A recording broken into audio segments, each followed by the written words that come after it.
It is Remembrance Day here in Canada, and we wear these poppies for a couple of weeks leading up to it. In the UK, they do as well.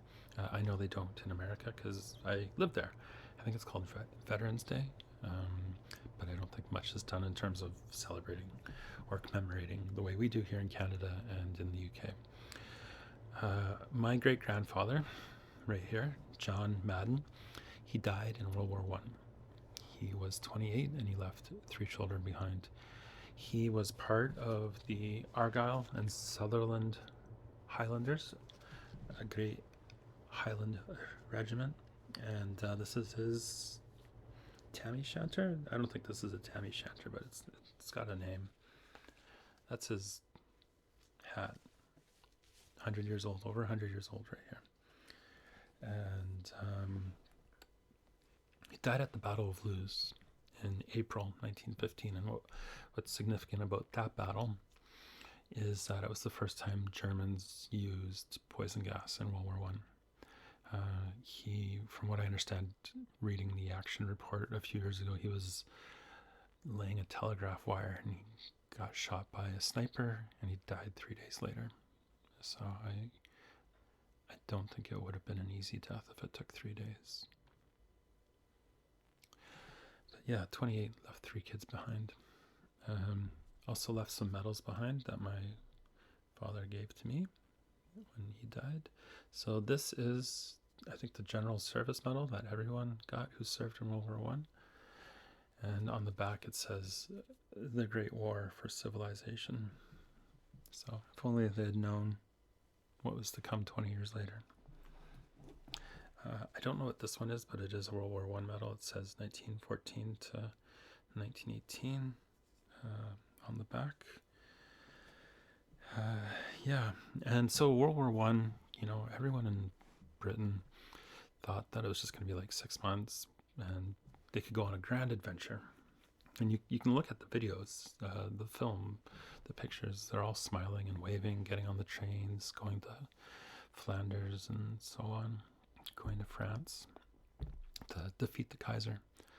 And so my family was not immune to the general fervor. And so my great-great-grandfather, John, joined with his 2 sons, John, my great-grandfather, and his brother, my great-great-uncle, Patrick.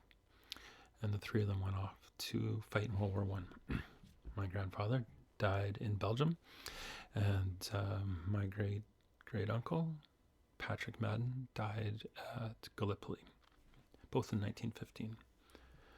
Their father came home by himself and lived till 1928, and I just wonder how empty, sad, and lonely that must have been to come home alone without your boys.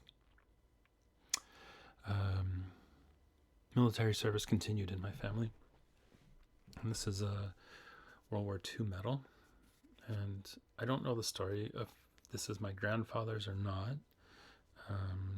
George Madden, he was a welder, and so while he was the right age to go fight against the Nazis, he instead was kept in Britain to build the Lancasters, the dam buster planes in Newcastle. So he would shuttle back and forth between Scotland and England building the planes. So he never went to battle, but he certainly contributed. So maybe that's why I have the medal. My father died could be 7 years ago next month. And speaking of my dad, this is him, 1950 or so in Germany, national service. So he and his brothers were too young to fight in World War II, but they all went to Germany, or almost all of them did. So my dad was Royal Engineers, his brothers were Black Watch, Royal Artillery,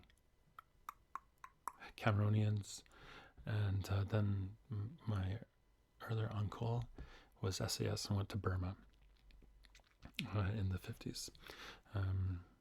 So yeah, the closest my dad ever got was the Suez crisis, where he was sent over there. But he was in Germany, and I grew up hearing really cool stories about life in Germany in the 1950s. maybe that's why I have a great affinity for Germany and German. Ich liebe Deutschland. Despite, they killed my family. So, yeah, Remembrance Day. And I like to think that we wear these poppies, to hope for peace and to remember those who died, but also to remember the old lie that it is right and proper and just for one to die for their country. Lest we forget, nous oublions pas.